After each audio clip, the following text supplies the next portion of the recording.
¿ok? Bien, en el día de hoy vamos a ver aspectos mucho más específicos que tienen que ver con este encuadre que estuvimos haciendo sobre primeros auxilios en intervención, primeros auxilios psicológicos en intervención de casos de violencia doméstica y violencia de género, ¿ok?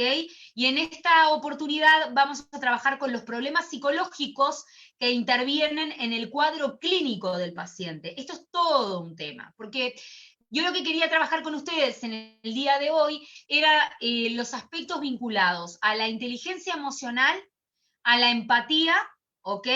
Y a, diríamos, el perfil más propicio que debe tener la persona que se acerca de alguna manera a ofrecer primeros auxilios psicológicos, ¿ok? O mejor dicho, de quizás los técnicos que realizan posteriormente que la persona que acercó a esta víctima realizan la intervención. Entonces vamos a estar trabajando centradamente en cuáles son los problemas psicológicos que intervienen en el cuadro clínico que nos llega del paciente. Esto es sine qua non, o sea, de manera, diríamos, independiente, ¿sí? De que yo sea técnico especialista o no lo sea. Es importantísimo poder trabajar en núcleos que están relacionados con esta temática de los problemas psicológicos del paciente, que vendría a ser la víctima que vamos a asistir, porque estos, diríamos, como centros o epicentros que vamos a trabajar, van a tener que ver con temas generales que nos atraviesan a todos, como son la inteligencia emocional, la empatía, ¿ok? Y la predisposición de ayudar a otros. Ustedes saben, y acá para hacer una introducción, perdón que estoy, esto no es la vacuna que me di, les aviso, les advierto, es que he prendido un incienso, un incensario y tiene un muy fuerte. Ustedes saben que el ser humano es un animal gregario, somos animales gregarios, nosotros vivimos en comunidad, necesitamos del otro para poder existir. En realidad, el individualismo en nuestra especie es lo que nos puede llegar a matar. Hay mucha gente que muere de tristeza o que muere de soledad y son causales de muerte física, de muerte, diríamos, clínica, ¿ok?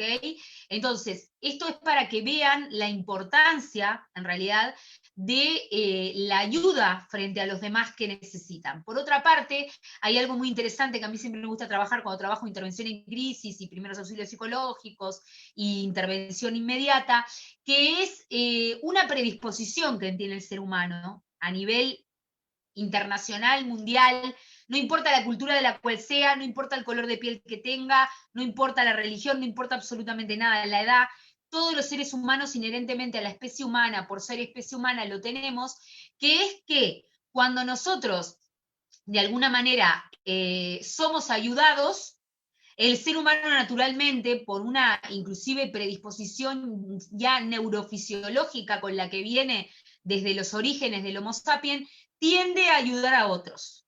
Y en realidad aparece un principio presente, que de hecho los monjes tibetanos en neuropsicología lo han estudiado, porque actualmente, como ustedes sabrán, por la física cuántica ya se está trabajando a nivel de los monjes tibetanos en conjunción con grandes científicos occidentales, cómo es el funcionamiento de la felicidad en el cerebro, se ha trabajado justamente el concepto de gratitud, el concepto de lo que vendría a ser la capacidad natural de gratitud del ser humano.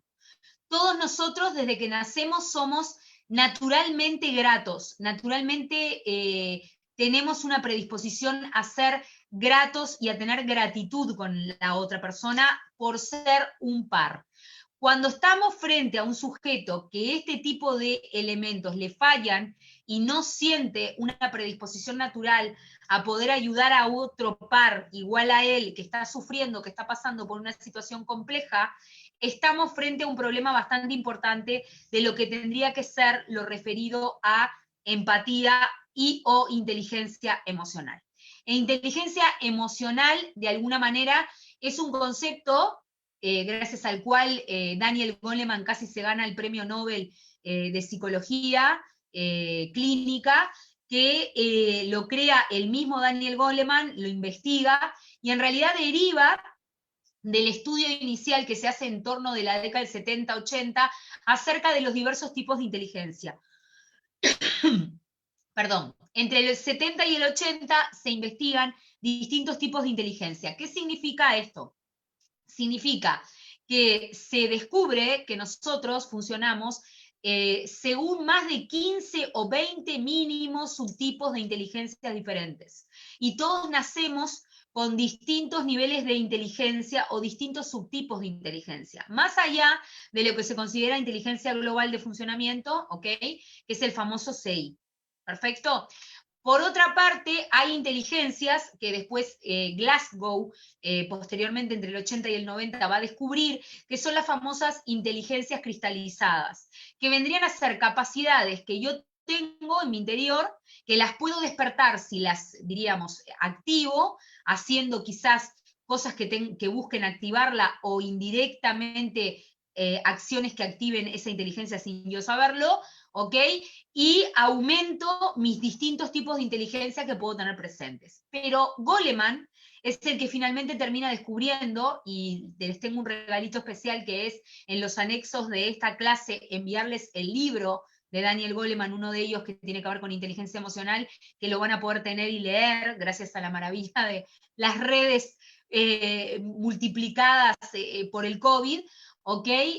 Goleman descubre, ¿sí?, que la inteligencia más potente, la más poderosa de todas las inteligencias, pero no por ser la más linda, la mejor o la más fuerte, sino la más poderosa por ser la más completa y la que en realidad es más importante que el ser humano tenga antes de que tenga otras subinteligencias, va a ser la inteligencia emocional.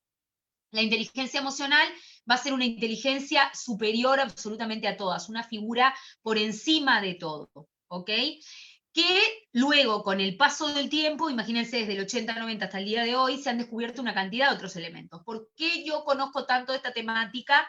Que todavía no entré al PPT, pero les estoy haciendo toda la introducción de la parte neurofisiológica. Porque cuando trabajamos en la parte de perfilación criminal y trabajamos en la parte de psicología forense y psicología de la violencia, se trabaja muchísimo toda la parte neurobiológica de la estructura del sujeto. De hecho, lo que nos sucede mucho en la clínica es que como los psicópatas muy graves o muy avanzados en su psicopatía no pueden ser analizados a través de los medios de intervención y las entrevistas clínicas comunes, necesitamos tener conocimiento ya a nivel neurobiológico del ser humano, o sea, cómo funciona ese cerebro, qué interacción hace con lo químico, cómo reacciona y demás. O sea, necesitamos ir un nivel más por encima de lo que sería el mero análisis a nivel de lo que puedo observar en comportamiento, en conducta. O sea, tengo que subir un nivel más y más con los trastornos de personalidad. Esto les va a pasar siempre. Seguramente si les llega algún trastorno de personalidad a la clínica va a ser muy complicado de trabajar, dependiendo de los niveles de la psicopatía de la persona. Y si estamos hablando de un psicópata de libro, que hay pocos, no son los que más abundan, sino son los más raros de encontrar, justamente, ¿ok? Estamos hablando de 1 a 3 en 1000, esa es la escala que se maneja actualmente, ¿sí? No van a poder atenderlo. O sea, no van a poder asistirlo, porque va a haber un bloqueo muy grande a nivel transferencial y contratransferencial entre las dos partes, porque justamente el psicópata, el gran problema que tiene es su incapacidad proyectiva encima de la persona por una inhabilitación de la parte emocional, que tiene una explicación a nivel neurobiológico y que también tiene un correlato expresivo y comprensivo desde el punto de vista de las inteligencias, diríamos, emocionales, porque justamente por esta estructura en carencia con la que ya nacen a nivel neuronal, ¿sí? Tenemos una carencia o un menos en la parte emotiva, en la parte de las inteligencias emocionales, ¿ok? Y esto va a generar claramente falta de empatía, falta de capacidad de ponerse en el contacto del otro, en el lugar del otro, etc. ¿Por qué es importante este preámbulo? Porque, por ejemplo, si ustedes están trabajando en instancias de emergencia, de crisis, en desastres naturales y demás, los trastornos de personalidad no los van a encontrar casi nunca en la posición de la víctima. Eso aclaro desde entrada.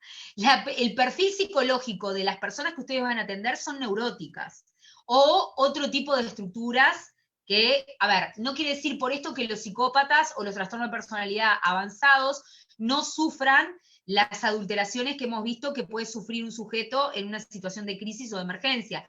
Sí lo sufren, pero, siempre hay un pero, por una cuestión de inteligencia emocional, ¿sí? La vivencia que tienen es completamente distinta a cualquier otra persona con una estructura neurótica 100%, como la tenemos todos o cualquiera de nosotros, ¿ok? ¿Por qué? Porque en realidad esto también tiene que ver justamente con la incapacidad de la empatía. Este tipo de estructuras psicopáticas tienen una incapacidad de ponerse en el lugar del otro. Por consiguiente, es como que quedan en lo que se llama un aislamiento de afectividad externa. O sea, se zanforan, es como que se cubrieran con un film y nada de lo que los rodea les llega. ¿Ok? Pueden estar viendo caerse una pared encima de alguien y si uno le sacara una foto en ese momento al rostro, no se moverían. O sea, quedarían en una posición que quizás ni siquiera impacto pueden demostrar. Entonces, esto no es un elemento menor. ¿Por qué? Porque en realidad, a ver, y acá viene lo interesante, este tipo de estructuras psicopatológicas son muy útiles y operativas en este tipo de instancias de desastres naturales, de situaciones de guerra, etcétera, y de extrema, diríamos, complejidad, porque justamente por esa, diríamos, falta de empatía, por esa frialdad analítica, si son personas que están, diríamos, educadas desde el punto de vista conceptual teórico, que son brillantes desde ese punto de vista, para poder intervenir en estos ámbitos, son excelentes rescatistas, enfermeros, operadores, ¿sí? Interventores, etc.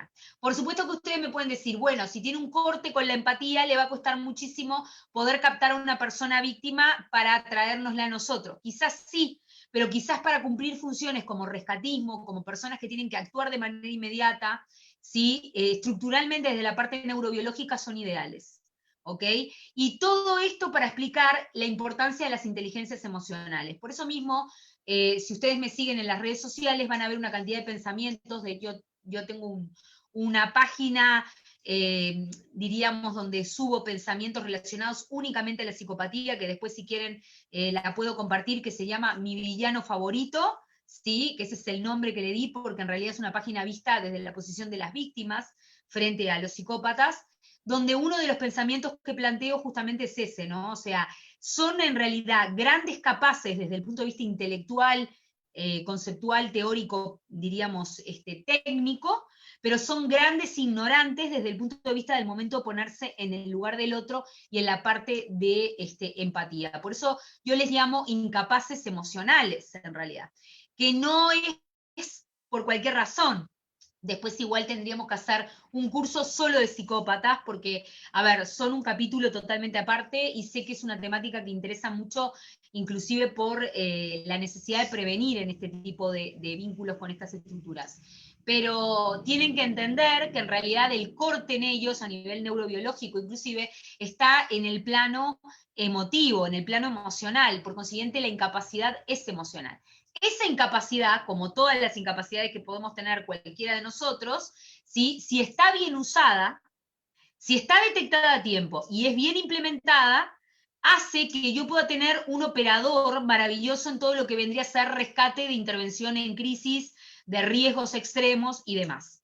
De hecho, las estructuras psicopáticas más graves eran las que eran elegidas por justamente las Fuerzas Armadas norteamericanas, para poder, diríamos, no era que eligieran especialmente estas estructuras, pero si existían indicadores de que la persona podía desarrollar este tipo de estructura, era elegido especialmente para todo lo que eran travesías y operaciones relacionadas con rescate, porque eran personas muy arriesgadas, mucho más arriesgadas que cualquiera de nosotros, donde no se mide de manera neurobiológica el riesgo, justamente a razón de esta falta de emoción o de inteligencia emocional.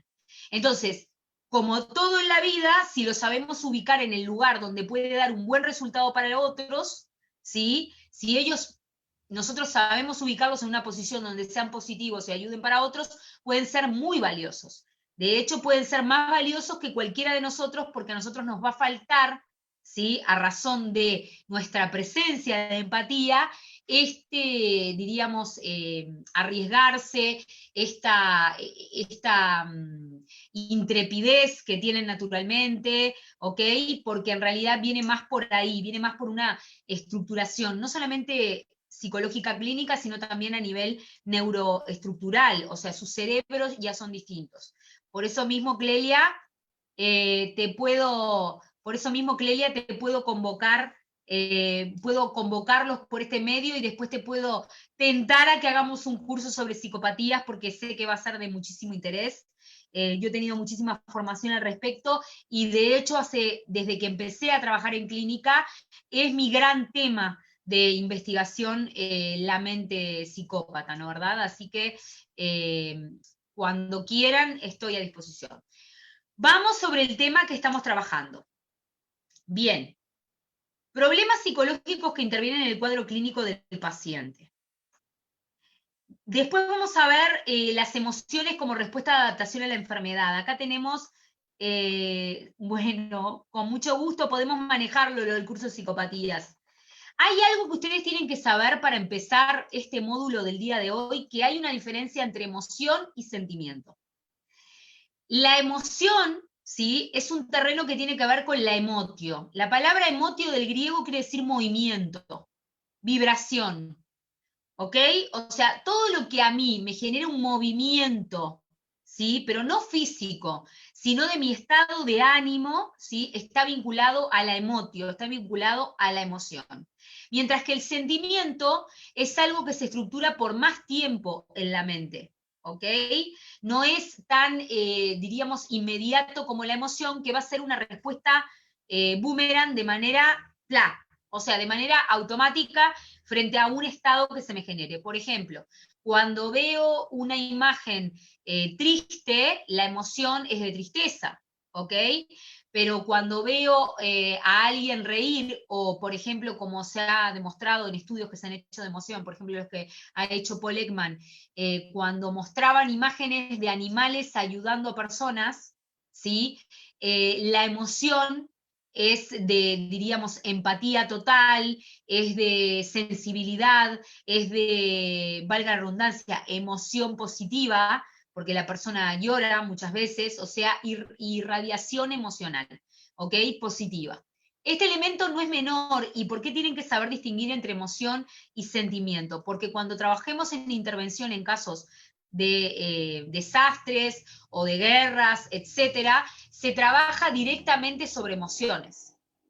Porque no podemos estar hablando de la configuración de un sentimiento en el momento. ¿Tiene sentimiento de depresión? No, está triste. Su emoción es la tristeza, ¿ok?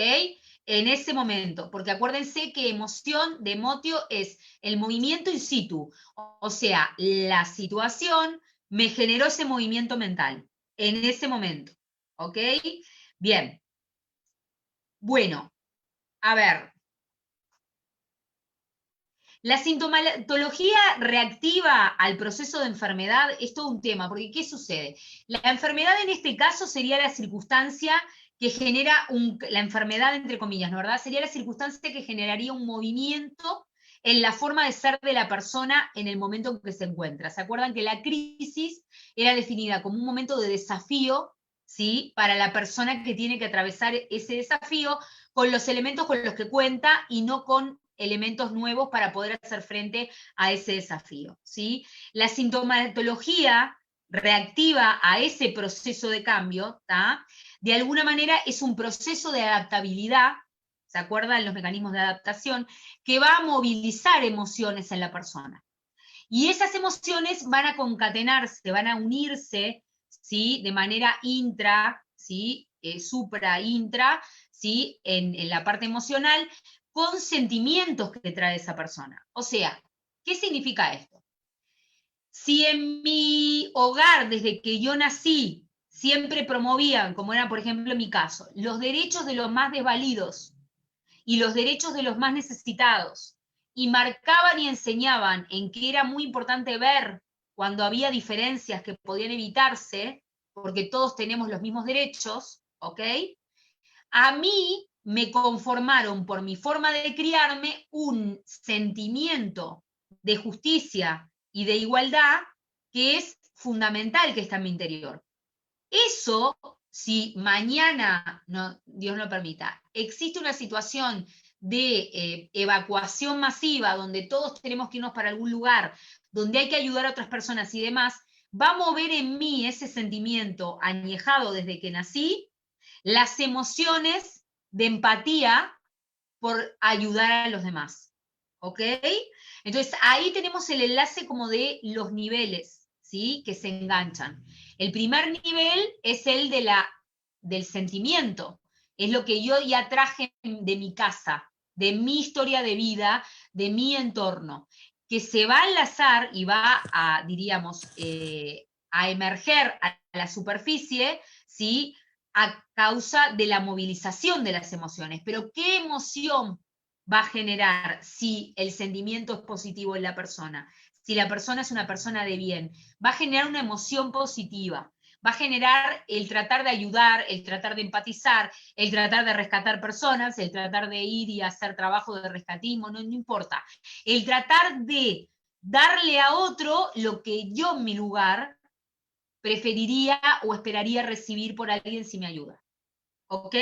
Cuando nosotros ese canal de ida y vuelta lo tenemos muy articulado, no solamente por nuestra profesión, sino que ya nacemos y fuimos criados de una manera donde eso se sensibilizó mucho, ¿sí? O quizás no, pero nosotros buscamos sensibilizarlo especialmente, nos transformamos en grandes herramientas humanas para poder ayudar a personas que pasan por procesos muy complicados. Porque vuelvo a repetir, las situaciones de violencia doméstica y violencia de género son vividas en la mente de un niño, como en la mente de una mujer, o en la mente de cualquier ser humano, como una situación o una instancia de evacuación de guerra. ¿Ok? Entonces, los patrones de funcionamiento para intervenir en estos casos son exactamente lo mismo. Se funcionan y trabajamos con la misma, diríamos, batería de herramientas o con la misma caja de herramientas. Bien, el objetivo en estos casos, ¿qué va a ser? Acompañar y activar los recursos personales. Es muy importante que, por ejemplo, si estamos trabajando con intervención en tiempo cero en casos de violencia doméstica y de género, acompañemos y activemos cuáles son los recursos personales con los que cuenta la persona. Porque en ese momento, frente al bloqueo del shock que genera la instancia, diríamos, de violencia extrema o las características que tenga lo que está transitando, la persona olvida sus recursos personales naturales. Y en realidad nosotros tenemos que recordárselos. Eso en parte es lo que quizás hoy por hoy se escucha mucho decir del empoderamiento en un cierto nivel. O sea, podríamos definirlo como una especie de pseudo empoderamiento.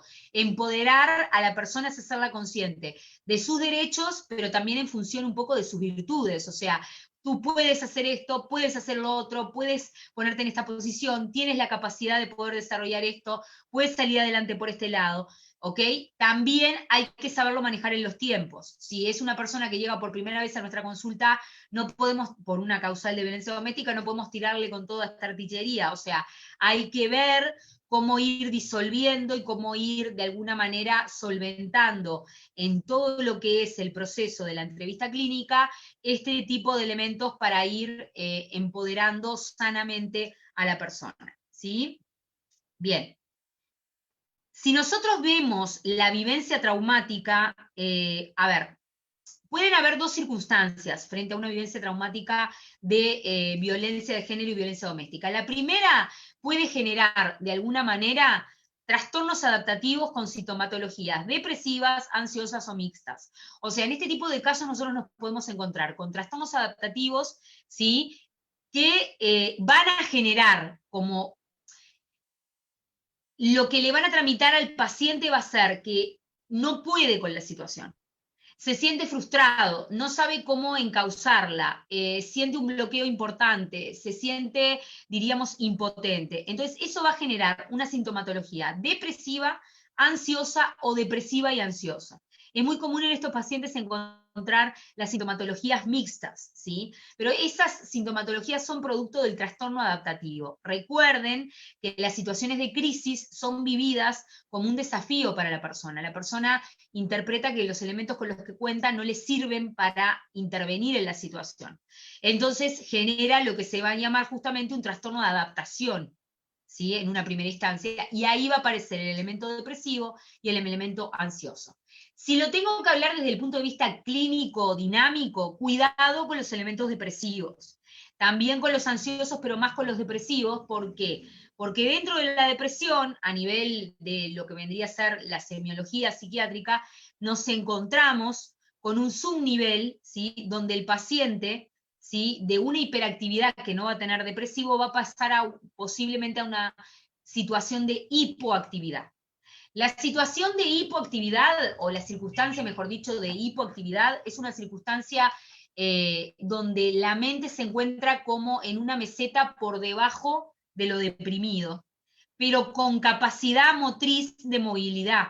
¿Qué quiere decir esto? Si es una paciente, por ejemplo, que viene por una situación para ser intervenida en tiempo cero de violencia doméstica, que mucho tiempo estuvo soportando esta situación de violencia doméstica y se ha deprimido por mucho tiempo y no ha sido atendida, es muy probable que si pudo llegar a nosotros, no esté en un estado depresivo, esté ya en un estado hipomaníaco, o sea, esté en un estado por debajo del nivel de depresión, con capacidad de movimiento. No está deprimida tirada en una cama, se logra parar y venir a consultarnos a nosotros, ¿sí? Pero está con una depresión importante, ¿ok? De fondo. Entonces, este elemento cuidado, porque diríamos, como que esta punta, desde el punto de vista clínico, es media arma doble filo, ya que puede transformarse, ¿sí? De alguna manera, sin ningún tipo de inconveniente, en una situación a futuro de intento de autoeliminación y de concreción del intento de autoeliminación. Porque una persona depresiva totalmente tirada en una cama, sin capacidad de moverse ni querer levantarse, no va tampoco a levantar un cuchillo para cortarse, o no va tampoco a, diríamos, tirarse abajo de algo, ¿ok? Mientras que el hipomaníaco es muy probable que lo logre hacer, porque tiene capacidad motriz de movimiento, ¿ok? Por un tema de cómo está funcionando su mente en ese momento. Estas cosas ténganlas en cuenta, porque cuando captan intervenciones tempranas hay que observar, porque es la primera vez que tenemos contacto con el paciente, ¿sí? Y la persona puede ser un arma de doble filo en esa punta y no estarlo viendo, ¿ok? Porque estos elementos son, imagínense que con pacientes de clínica semanal cuesta a veces encontrarlo, imagínense en alguien que lo ven por primera vez y lo tienen que captar. Bien, no se olviden que las circunstancias de shock muchas veces actúan también como disparadores de patologías previas, que era lo que hablábamos. ¿Cómo nos damos cuenta cuando es una comorbilidad, una patología previa que está presente al hecho de violencia doméstica, o cuando fue algo que se lo generó vivir la situación de opresión de la violencia doméstica o la violencia de género? Este es todo un tema a nivel clínico de discusión hasta el día de hoy. Es muy complejo y depende de cada mente, ¿no? ¿Verdad? Que analicemos. Pero claramente, si miramos los factores contribuyentes, o sea, el escenario en el que está investido, diríamos, la víctima en la actualidad, nos podemos llegar a dar cuenta por, diríamos, descarte, cuáles son los elementos que ya traía seguramente de manera estructural esta persona, y cuáles son los elementos que empezaron a aparecer posteriores como postraumático, como parte del postraumático que comienza a vivir desde el momento que decide separarse de la situación traumatizante. De alguna manera, el proceso psicoterapéutico posterior de seguimiento y el acompañamiento va a tratar de unir estos dos espacios. Va a tratar de unir, de alguna forma, el tratar de que el paciente maneje sus trastornos adaptativos, ¿sí? Y ver cómo logra, en función de lo que vivió y quedó sintiendo por el trastorno adaptativo que le generó el problema, integrar sus elementos comórbidos previos, ¿sí? O manejar las consecuencias postraumáticas que le generó el trauma, ¿ok? Es como, diríamos, un baile de dos parámetros al mismo tiempo. El proceso de acompañamiento va a buscar que el paciente interactúe desde estos dos polos, ¿sí? Todo el tiempo, ¿sí? Y logre una posición intermedia, finalmente, donde se sienta bien, se pueda reincorporar laboralmente, reincorporar socialmente y salir finalmente de la situación acosatoria de violencia doméstica o violencia de género. La aparición de síntomas emocionales o comportamentales, ¿sí? En respuesta a un estresante, identificable, tiene lugar dentro de los 3 meses siguientes de la presencia del estresante. Esto también es importantísimo. ¿Qué quiere decir esto? Los síntomas emocionales reales como consecuencia inmediata del trauma los vamos a estar viendo a partir de ese tiempo, de 2 a 3 meses posteriores al fenómeno. Por ejemplo, puede pasar muchas veces que vengan pacientes a la clínica que hace mucho que pasó el hecho, diríamos, traumático. Y también puede pasar que no nos digan hace cuánto tiempo pasó y que cuando nos están haciendo el relato, esto también téngalo en cuenta, nosotros sintamos que pasó hace 10 años y en realidad pasó hace una semana, o al revés, parece que hubiese pasado, diríamos, muchísimo, diríamos, poco tiempo, y en realidad lo están transfiriendo como si hubiese pasado, diríamos, hace muchísimo. Me pasó, por ejemplo, una viñeta clínica que les quiero ilustrar, que la paciente me relataba el hecho traumático de una manera que era como que lo estaba viviendo la semana pasada, y yo cuando le pregunto sobre los tiempos y la cronología, me contesta que no, esto había pasado hacía 4 años, ¿ok? Entonces, ¿qué es lo que quiero marcar con esto? Que a nivel victimológico forense es fundamental este tema. Que la vivencia de los tiempos de la víctima no son los tiempos de la realidad. O sea, la víctima puede sentir que el hecho pasó ayer y lo puede presenciar en su vivencia consciente e inconsciente como si hubiera pasado anteayer, y en realidad pasó hace 6 años. ¿Por qué es importante que ustedes identifiquen este elemento? Porque si nosotros lo dejamos pasar por alto, vamos a tener a una víctima perpetuada en su posición de víctima. Y la posición de víctima, como me voy a cansar de decirlo siempre, es una malísima posición para una persona.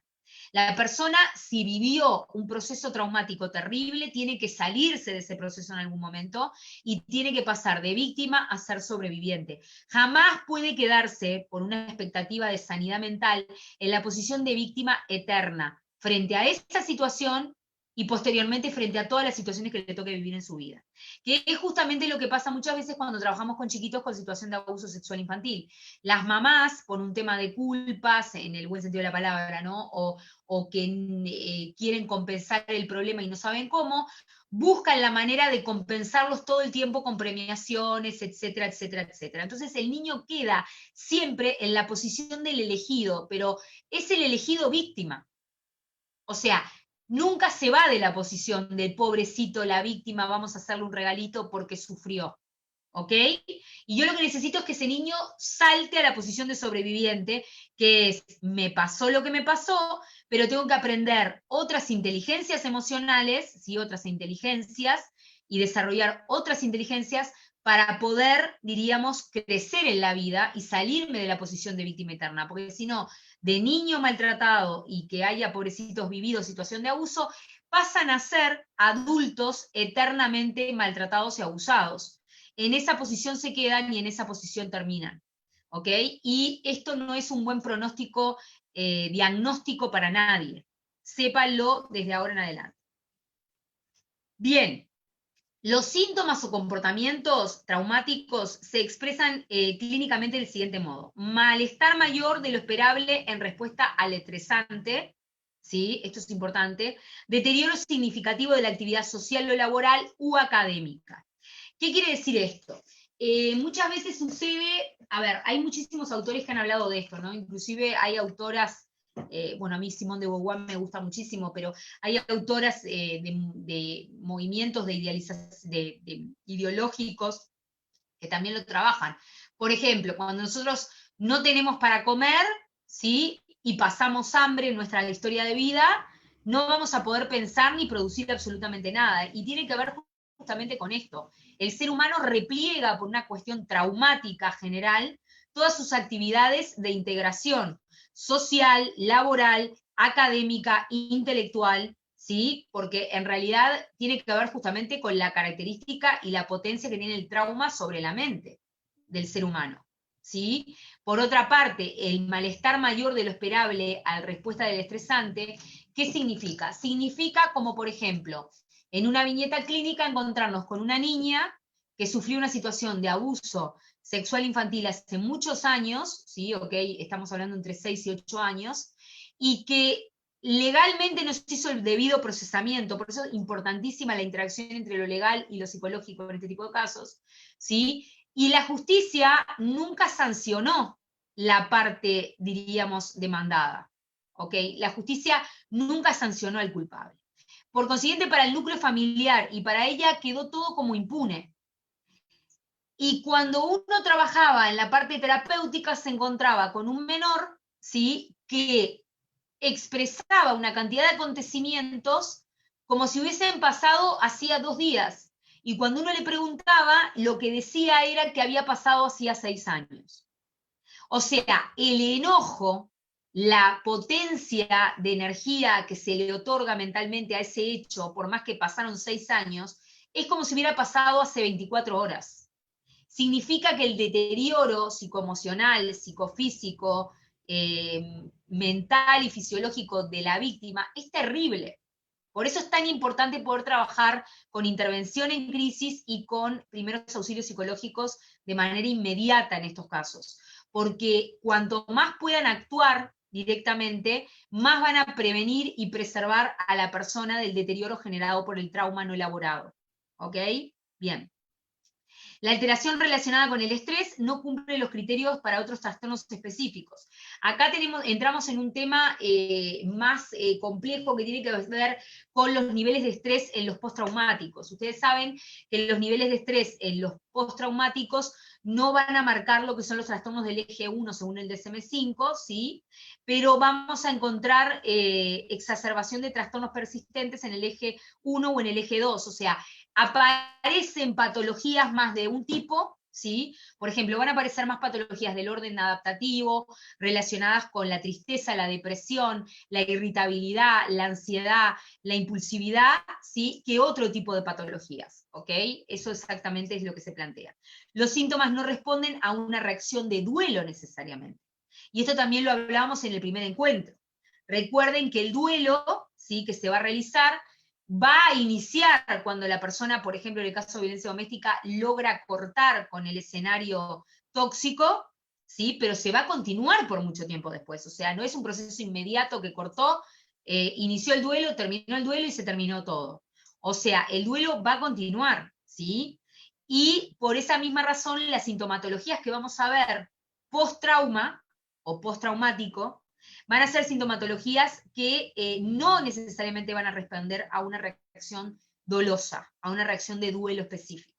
Esto es todo un tema, porque bueno, tendríamos que hablar otro curso aparte más, relacionado con psicología y psicología jurídica, en el ámbito de lo legal, o sea, el tema del dolo y el no dolo presente es todo un cuestionamiento lo legal, porque no necesariamente para todas las mentes funciona de la misma manera, y en términos generales lo que se plantea es que en realidad las reacciones que suscitan en un ámbito, diríamos, de crisis, ¿sí? No inician y terminan un proceso de duelo en el mismo, in situ, en el mismo lugar, ¿sí? Sino que lo que sí puede pasar es que la circunstancialidad de shock emocional del postraumático o del momento del trauma active elementos, ¿sí? De duelo que ya estaban presentes previamente, eso sí, pero no que inicie y termine en el mismo momento un proceso de duelo por el episodio concreto del trauma. Bien, ¿cómo vamos hasta acá?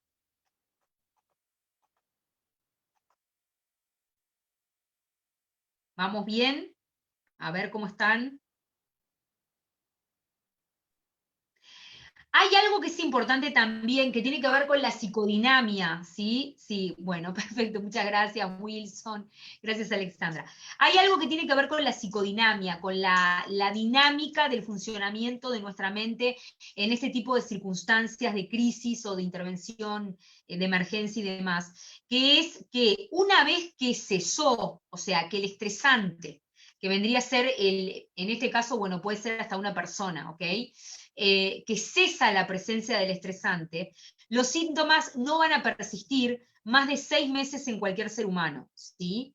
Pero dentro de la parte, diríamos, más específica de lo que vendría a ser la sintomatología, dentro de lo que es el síntoma en sí mismo, podemos encontrarnos de alguna manera dos tipos de síntomas, los síntomas agudos y los síntomas cronificados. El agudo es si la alteración dura menos de 6 meses, ¿ok? Porque el paciente puede tener una alteración aguda de menos de 6 meses. Por ejemplo, por eso es todo un tema, porque digo, a ver, muchas veces yo me he encontrado, por ejemplo, con profesionales que se cansan de trabajar con mujeres con situaciones de violencia doméstica o violencia de género, pero a ver, no puede pasar eso, ¿ok? Si se cansan por un tema de burnout, váyanse, ábranse de la situación y atiendan otro tipo de circunstancia. ¿Por qué les digo esto?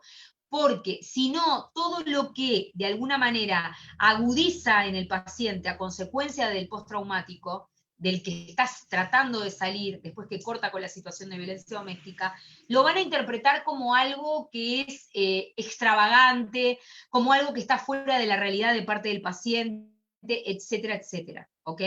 Entonces, cuidado porque hay que tener la sensibilidad muy calibrada para poder trabajar con este tipo de poblaciones en estas circunstancias.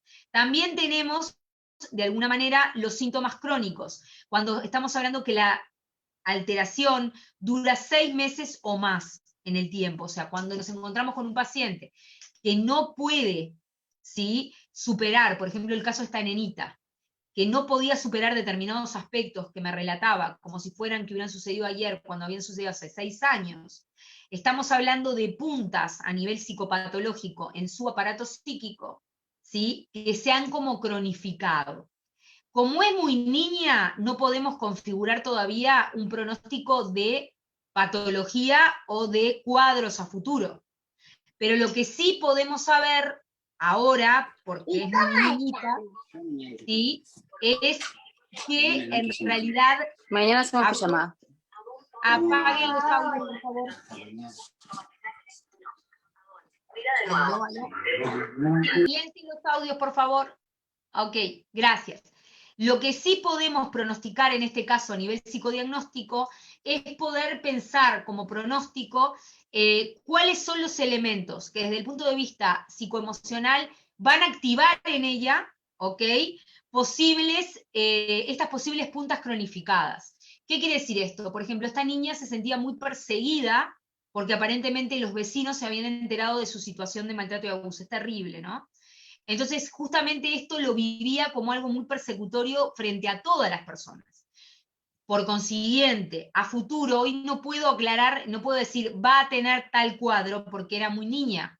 Sin embargo, a futuro sí puedo pronosticar que puede desarrollar algo más persecutorio, más del índole paranoide o más de índole esquizoparanoide.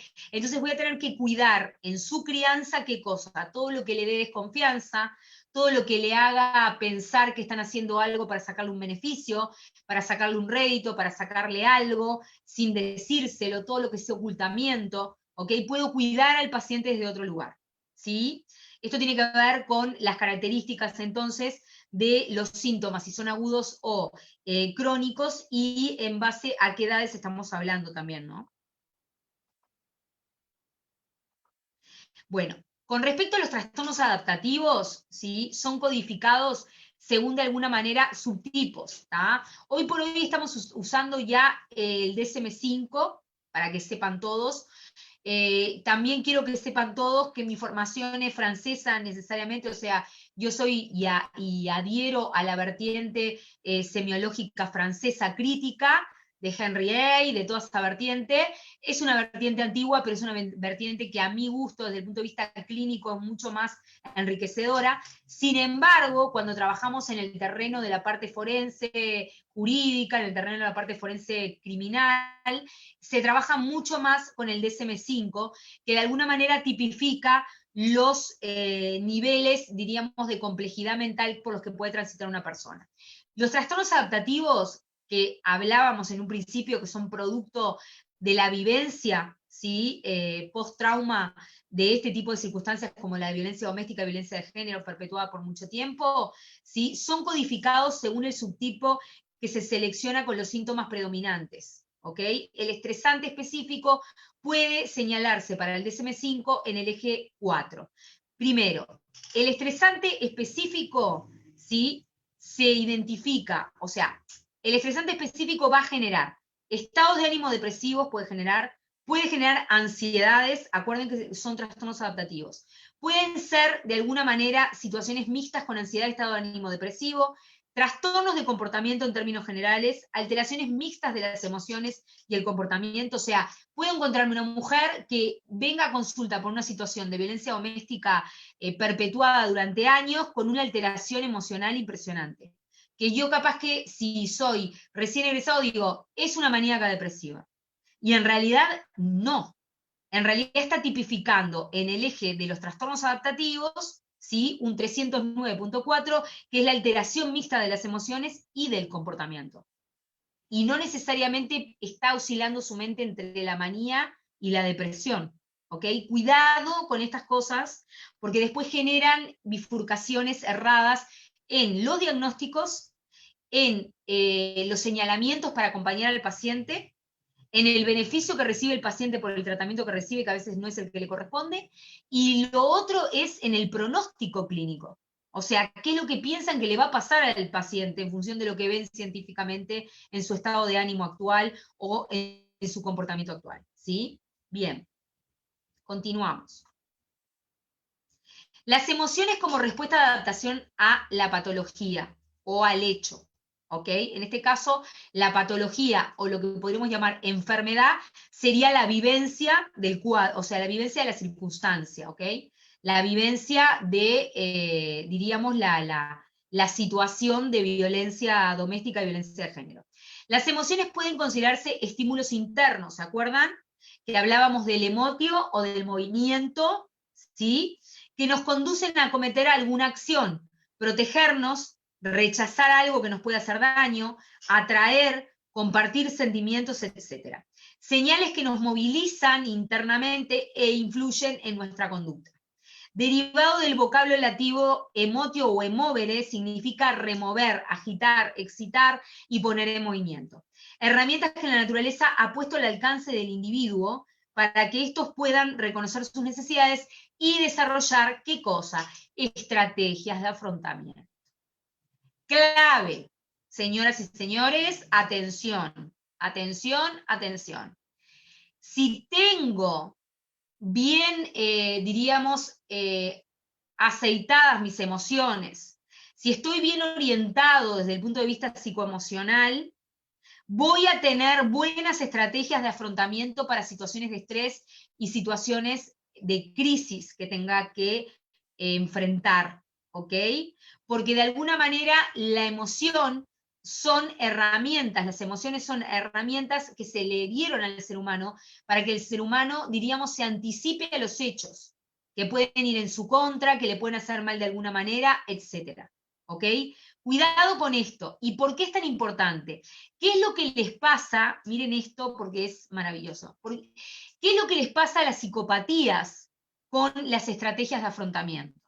Si bien la estructura psicópata es ideal para ser rescatista, es ideal para ser rescatista siempre y cuando esté bajo órdenes de un tercero, pero no por sus propios medios, porque por sus propios medios el problema del psicópata, ¿cuál es? Es la estrategia de afrontamiento. ¿Por qué? Porque lo que vaya en el psicópata es el pensamiento anticipatorio.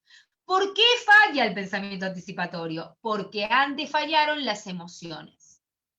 Y el psicópata lo que es un gran qué, inepto e incapaz emocional. Si no tengo emoción, no tengo estrategia de enfrentamiento. Si no tengo estrategia de afrontamiento, soy muy malo para resolver problemas en situaciones de crisis. Sirvo para actuar, pero tengo que estar mandado en situaciones de crisis, pero no para defenderme yo. Por ejemplo, cuando se trabaja con el WISC, que hoy por hoy ya estamos hablando del WISC 6, si mal no recuerdo, que es la escala que se barema para evaluar niños y adolescentes en la parte de inteligencia, una de las preguntas que se hace en la escala del WISC siempre es sobre pensamiento anticipatorio, y tiene que ver con qué sucede si miras para afuera de la ventana y ves que la casa de tus vecinos se está prendiendo fuego. Y en realidad lo que sucede es que ahí, en esa pregunta, detectamos perfectamente cómo agilita el adolescente, por ejemplo, sus elementos del pensamiento anticipatorio. Muchos dicen, no me preocupo, me doy media vuelta, cierro las ventanas y me voy a dormir. Otros dicen, salgo, pero ya cargo baldes de agua para poder apagar el fuego, ¿me entienden? Cuando el pensamiento anticipatorio, eso es una clave para nosotros clínica, está fallante, cuidado, porque estamos hablando de alguien que está fallante en las emociones, y si está fallante en las emociones, cuidado, porque de alguna forma nos vamos a encontrar necesariamente con alguien con un trastorno en el orden de la personalidad. Cuidado con las inteligencias emocionales de este tipo de sujetos, ¿ok? Bien.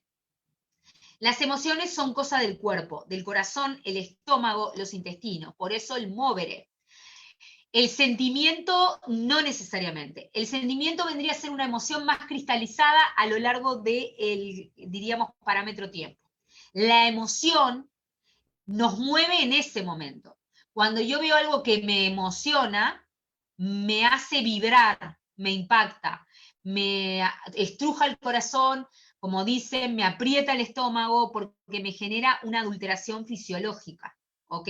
Porque es el impacto, la emoción es el impacto, es el movere, ¿ok? Es el emotio, ¿sí? Tienen dos características como emoción. Primero, la sensación interna que está dirigida al interior y es privada. Y segundo, la característica visible que está dirigida al exterior y es pública. ¿Ok? Primero, la sensación interna que es dirigida al interior y es privada. Y segundo, la característica visible que está dirigida al exterior y es pública. Esas son las dos características de las emociones. ¿Por qué les digo? Porque cuando también están entrevistando a poblaciones que sufren este tipo de situaciones, no siempre les van a estar mostrando de manera totalmente abierta lo que les pasa por dentro.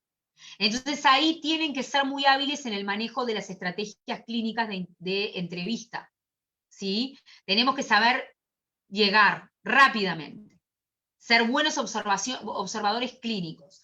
¿Qué quiere decir esto? Ustedes me pueden decir, bueno, pero la persona la conozco en ese momento, sí. Hoy por hoy, y yo no, esto no lo digo de narcisista ni arrogante, yo por ejemplo soy velocísima para acercarme a alguien y poder captar de manera inmediata ya movimientos faciales, movimientos de manos, cuerpo, emoción transmitida a través del movimiento, intensidad, todo eso se aprende, lo pueden ejercitar, lo pueden entrenar para poder aprender a sacar información de la persona aunque no la conozcan, ¿ok?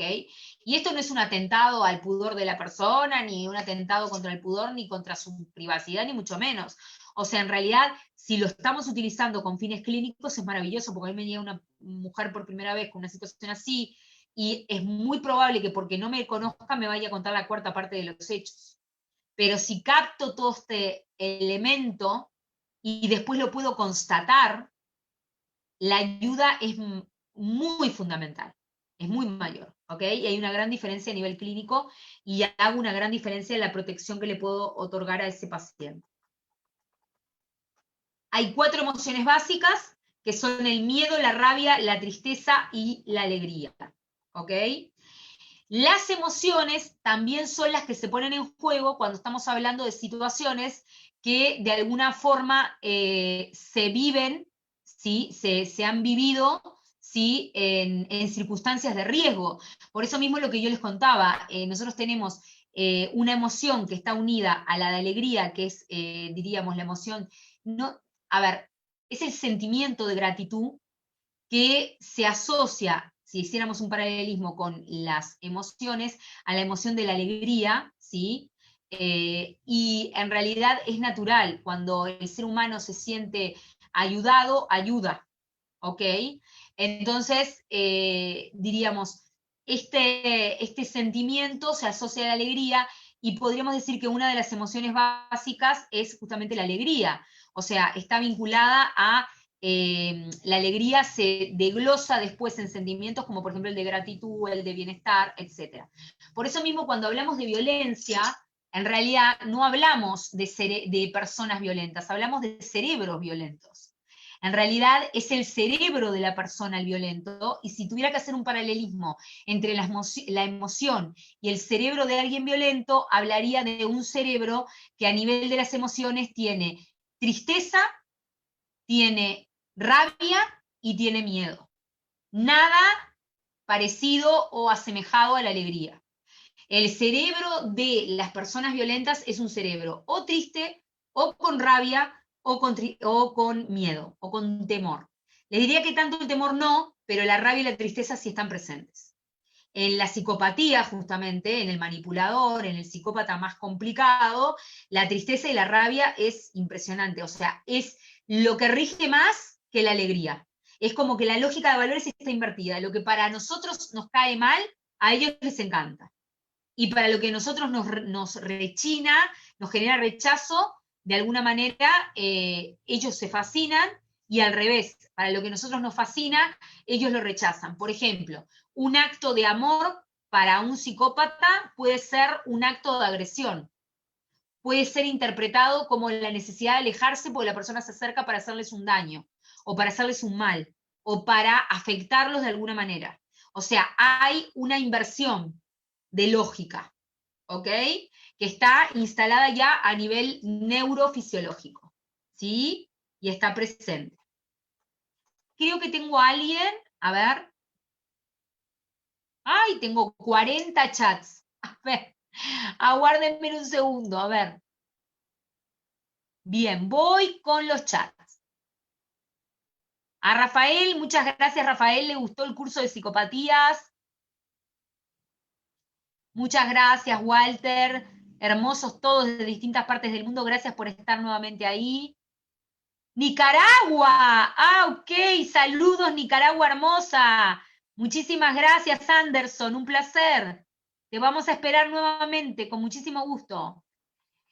Si producto de la violencia queda incapacitada la persona para seguir interactuando dentro del grupo social, ¿cómo se catalogaría?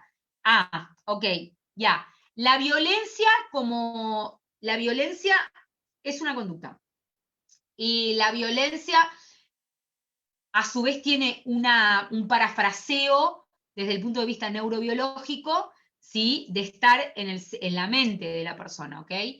La persona violenta, como yo les decía recién, es una persona que está muy asociada a la emoción del miedo y de la desconfianza. Entonces, por lo general, si sufre violencia, o si ya de por sí es violenta, el elemento de la violencia va a bloquear la aferencia emocional. Aferencia afectiva o emocional tiene que ver con la capacidad que nosotros tenemos de ofrecer amor o afecto, ¿ok? Va a haber un bloqueo, o por desconfianza, o por sentir poca empatía, o por sentir, que es muy común escucharlo en víctimas, por ejemplo, ¿por qué yo me voy a poner en el lugar del otro si cuando yo sufría y nadie se puso en mi lugar? Que puede aparecer ese elemento. Entonces, cuidado, porque sí, o sea, a ver, un autor que a mí me encanta, que es Saramago, decía algo maravilloso, que era que nunca te pase que por hacerle justicia al victimario termines transformándote en él y pensando de la misma manera. Esto es muy profundo y no se entiende al principio, en realidad. Significa específicamente que las personas que han ejercido violencia, o que sobre las que ejercieron violencia, mejor dicho, son personas que van a quedar afectadas en ese terreno y van a tener que trabajar terapéuticamente esos aspectos, ¿ok? Pero uno de los peligros que puede correr potenciales la víctima es tratar de tomar el camino parecido o similar al de su victimario por venganza, ¿ok? Y ahí es cuando aparece la frase esta que les cito de Saramago, donde lo que no nos puede pasar es que nos transformemos en el victimario. Porque la víctima puede, diríamos muchas veces, tomar esa posición, querer tomar esa posición, aunque sea a nivel inconsciente, por un tema de retaliación, por un tema de venganza, ¿sí? Por eso es tan importante el trabajo de ustedes, que ustedes aprendan a orientar la emotio, ¿sí? Para donde debe ser orientada, para lo positivo, lo sano y lo bueno para el paciente, no para la finiquitización y para que se tire por un precipicio para abajo. ¿Ok? Yo tengo que promover para lo sano, no para que se patologice con el tiempo. Y para que pierda su calidad de vida, para que se amargue, para que no sepa cuidarse, ¿sí? Somos promotores de salud. Espero haber contestado. A ver, voy para la siguiente. Lo vivido en la infancia, me habla Patricia. Lo vivido en la infancia de violencia doméstica por parte de sus padres, ¿puede revivir cuando la vivencia con su pareja, cuando lo vivencia con su pareja? Sí, claro. ¿Lo verá como normalidad? Sí. Gracias, Patricia. No solamente lo ve como normalidad, o sea, a ver, sé lo que me quieres plantear. Primero, la violencia está instalada como un código relativamente común de comunicación. Segundo, los canales de confianza están bloqueados a un punto que no hay confianza, por consiguiente no hay confidencia entre las partes del núcleo familiar y por consiguiente no hay protección alguna. O sea, la vivencia psíquica es, estoy así, con las manitos así, entregado a lo que sea, a la buena de Dios, a lo que me puedan hacer. Y la tercera, cuando hay antecedentes de vida violenta intrafamiliar, claramente después van a haber invisibilizaciones en la recreación del núcleo familiar que se tenga en el presente. Porque, a ver, el ser humano tiende a repetir, y hay algo que se llama, es un concepto argentino, se llama telescopaje, que se los recomiendo para los que trabajan con núcleos familiares en situación de violencia doméstica, violencia de género, que tiene que ver con no solamente la reproducción de la conducta violenta, sino también la aparición en la tercera generación, y no falla, miren que lo he visto pero en clínica muchísimo. En la tercera generación, la aparición de elementos del orden, no del trastorno de la personalidad, sino más de aspectos prepsicóticos en los pacientes. Puede aparecer alguien en la tercera generación que tenga elementos más desprendidos de la realidad, pueden aparecer Aspergers profundos, ¿no? Pueden aparecer, o sea, trastornos generalizados del desarrollo que apunten a esta cuestión más como, diríamos, autística, pueden aparecer corporizaciones, materializaciones del silenciamiento y del sufrimiento de la violencia en silencio, en la tercera generación. ¿Ok? Esto ténganlo en cuenta porque no lo van a encontrar en ninguna parte dicho y es un material interesantísimo. Después, si les interesa, les puedo pasar información. Bien, me siguen preguntando, a ver.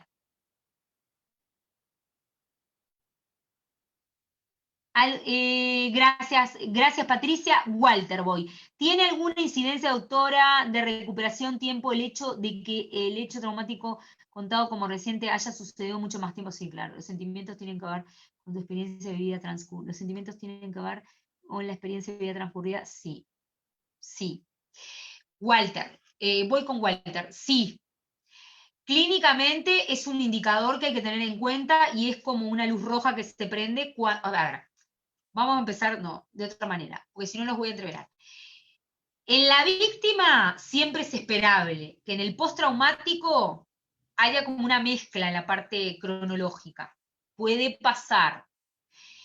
También es esperable que expresen con más potencia, como lo hablábamos recién, el PPT, lo vivido a lo que realmente fue. No quiere decir que estén mintiendo. Este es otro elemento que quiero aclarar, porque si no, jurídicamente es toda una problemática esto, porque interpretan como que la víctima miente. No, no es para beneficiarse ella, es que lo vive, su mente es como una caja de resonancia de lo que vivió.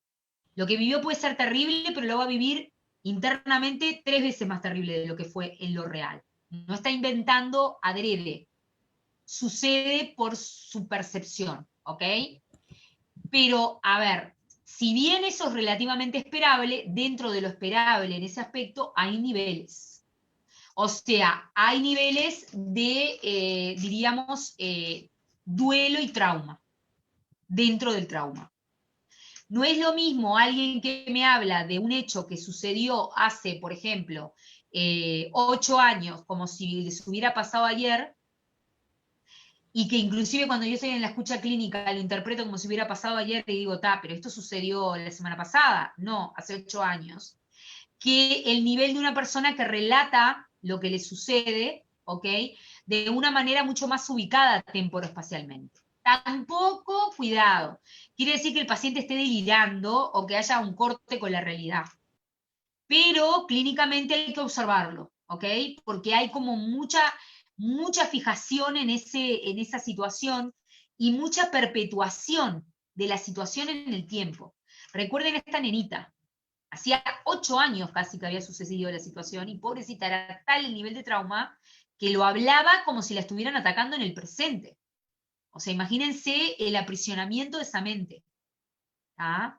Que vive encarcelada en esa percepción, ¿ok? Lo que nosotros tenemos que hacer es disolver esos elementos para que se libere esa mente, para que pueda transformarse en un sobreviviente después. Y no viva desde la percepción que como me lo hicieron hace 8 años, me lo van a volver a hacer y otra vez me va a pasar y de vuelta, porque el ser humano entra también en una cadena de reiteración y de reedición muy patógena, ¿sí? Donde cuando no le pasa lo que su mente predispone a que suceda por reedición, se siente raro y empieza a fallar en situaciones que tendría que ser exitoso. Entonces es toda diríamos, vertiente para aprender en lo vitimológico, en esta línea, ¿ok? Espero, Walter, haber respondido.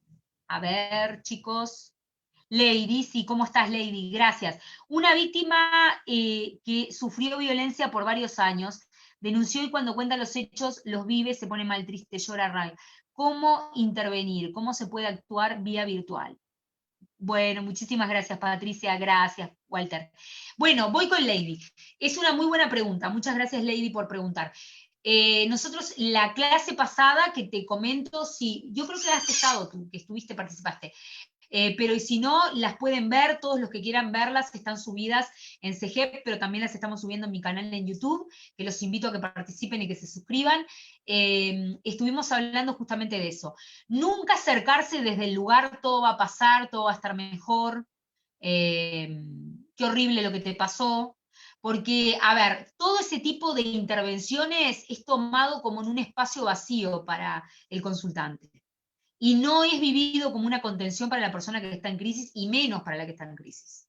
O sea, lo que se aconseja es, por un tema técnico, los primeros 7, te diría que 8 a 10 minutos o 11 minutos iniciales, que sea catártico. O sea, que hablen, que cuenten, que relaten, que expliquen, que bla, con las emociones, porque está todo mezclado, están los sentimientos, las emociones, lo que viven en el momento, lo que de alguna manera se instala en ellos por un tema de miedos, de incertidumbres, de qué es lo que va a pasar, o sea, los tiempos están todos mezclados, está el pasado mezclado con el presente mezclado con lo que va a suceder a futuro, si denuncian, si no denuncian, entonces, primero que de 7 a 11 minutos hablen, ¿ok? Que se comuniquen, ¿sí? Y que puedan expresar todo. Y luego, por lo menos así lo hago yo, luego empiecen ustedes de a poquito, acercarse al campo, ¿sí? Esto es como de a poquito ir haciendo una pequeña intervención en el campo. ¿Qué es el campo? Es lo que de alguna manera el paciente desplegó, ¿ok? Entonces acérquense de a poquito, es como pasitos así, de bebé, ¿sí? Bueno, y en este tema, ¿qué es lo que me puedes contar? O no entendí bien este tema. Puedo entender cómo te sientes, puedo ponerme en tu lugar, me imagino cómo habrá sido. Porque si no también aparece como esto de, me está conteniendo, pero no vivió lo mismo que yo, entonces, ¿cómo me contiene? O, por ejemplo, no entiende nada, porque si no, pasaba con una colega hace mucho tiempo, que mi colega no tenía hijos, no tenía familia, entonces atendíamos, diríamos, mamás con situaciones complicadas judiciales, y ellas les cuestionaban y le decían, pero usted no me puede decir nada porque usted no tiene hijos, no sabe lo que se siente, ¿no? Entonces, tratar de ponerse en el lugar desde un lugar empático, no que interpreten que uno lo dice por compromiso, ¿sí? Y ahí nuestra inteligencia emocional es muy importante. Les voy a mandar un PPT de inteligencia emocional con los conceptos fundamentales de Daniel Goleman que les van a ser de muchísima utilidad, ¿ok? Bien, voy de vuelta. A ver. Isabel, a ver, muchas gracias a ti. Sí, por vía virtual es complicado, pero les voy a decir algo, cuidado porque la vía virtual tiene un elemento que no es totalmente, a ver, es más lo que nosotros nos trastornamos a nosotros mismos de que no nos van a entender por vía virtual de lo que sí sucede. ¿Eh? La vía virtual es una vía que hay que aprender a manejarla. Si aprendemos a manejarla es una gran herramienta, es un gran instrumento, porque hay que poder desplegar mucho más lo escénico, pero no lo escénico porque nosotros estemos teatralizando, lo escénico de movimiento, gestualidad. Por eso yo les decía en broma en el primer encuentro que en la era que estamos viviendo, lo empático tiene que estar exagerado, porque como tenemos la pantalla de por medio y no existe contacto físico, todo lo que es emocional lo tenemos que demostrar a través de los gestos, a través de nuestra forma de presentarnos, de nuestra forma de llegar, porque eso es lo que traspasa la pantalla. ¿Ok? Cuando se hacen intervenciones de estas características virtualmente, sí es verdad que uno de los impedimentos es la captación del consultante, pero no porque lo queramos atrapar, sino para que denuncie. Entonces, en ese tipo de instancias, quizás lo que hay que ver es cómo escuchar, que la persona se sienta bien escuchada, porque cuando el consultante no se siente escuchado, se va de manera automática, huye, porque interpreta el ser humano que uno no lo entiende y no se pone en su lugar. Y después que está captado y que tiene confianza en nosotros, ahí poder empezar a desarrollar los canales de intervención. Por ejemplo, si es un caso de situación de violencia de género, yo lo que trabajo es conjuntamente con abogados y les digo, bueno, la semana que viene nos vamos a reunir para ver cómo sigue con la situación, o nos vamos a reunir dentro de un día y ya vamos a hablar con el abogado y vamos a trabajar el informe para poder presentar, o sea, trabajarlo como irle armando, como estamos a través de lo virtual, al consultante como un menú de cosas que se van a ir haciendo y pasos a seguir. Eso es muy importante porque le damos una orientación y le damos contención también a través de eso. No es que, a ver, me ve a alguien que no sé ni quién es a través de una cámara y no sé de qué se trata. O sea, cuando el ser humano no entiende lo que se le está ofreciendo, le da miedo. A nosotros las cosas que no entendemos nos da miedo, por eso lo bizarro o lo extraño nos da raro, alejamiento, ¿ok? Entonces, quizás en estas eras que trabajamos con lo virtual, tengamos que explicar todo mucho más, exponer todo mucho más, ¿no? Y llegar mucho más desde la parte verbal y paraverbal, o sea, todo lo que es presentación, todo lo que es gestualidad, etcétera. ¿Ok? Espero haber respondido. Creo que tengo más preguntas. Aguárdenme a ver. Sí, es un dilema. Walter me dice, ¿qué dilema actuar en una situación de apoyo por vía virtual? Sí. Pero bueno, ahí tienen que trabajar en 24x24, ¿no? O sea, son casi de emergencia. Son casi bomberos. Van a estar en contacto con la víctima todo el tiempo. El WhatsApp es una herramienta maravillosa por la comunicación con audios y demás, ¿eh? No, muchas gracias a ti, Lady, por participar. Un placer como siempre. A ver, Blanca, ¿cómo estás? Un niño cuando sufre violencia desde pequeño y adulto tiende a tener dos conductas de proteger o ejercer la violencia. Gracias por compartir todo, saberes, soy de Argentina. Sí, claro que sí. Gracias, Blanca. Bueno, y un abrazo a toda la Argentina. ¿De qué zona de Argentina eres? Después me dices. Un abrazo a todos mis hermanos argentinos, hermosos, que tengo colegas súper queridos en Argentina. Exactamente, son dos caminos. El de reeditar, como decía Blanca, la posición del que ejerce violencia o el de proteger a otros y ampararlos. Pero justamente, y es interesantísimo el señalamiento que hace Blanca, porque justamente de la posición que elija va a depender qué se activó en mí. Si se activaron aquellos sentimientos, ¿se acuerdan cómo me criaron a mí, que yo tuve esa bendición, ¿no? Del destino, centrada en la igualdad de todos, en la justicia, etcétera, o si se me activan otros sentimientos en función de la emoción que se me mueve a consecuencia del trauma o de la situación traumática que estoy transitando. Somos pequeñas cajitas de Pandora. Depende de lo que tengamos adentro desde nuestra infancia, es lo que se va a activar para afuera. Que podamos modificar lo que se active para afuera, sí, claro que sí, siempre se puede hacer algo. Pero, sí, recuerden este elemento porque no es menor en el trabajo con mentes humanas, ¿ok? Muchas gracias, Walter. Muchas gracias, Walter. Gracias, Blanca. No sé si siguen con más datos, a ver, más temas que quieran plantearme. Clelia, no sé si tienes preguntas. Creo que tengo una voz ahí que escuché, pero está muy bajita. No, yo estoy para acá. De repente, la gente que nos está escuchando por nuestra fanpage, tal vez tienen alguna pregunta. Área académica, área tecnológica, perdón. ¿Me ayudan si en caso alguien de la fanpage nos consulta?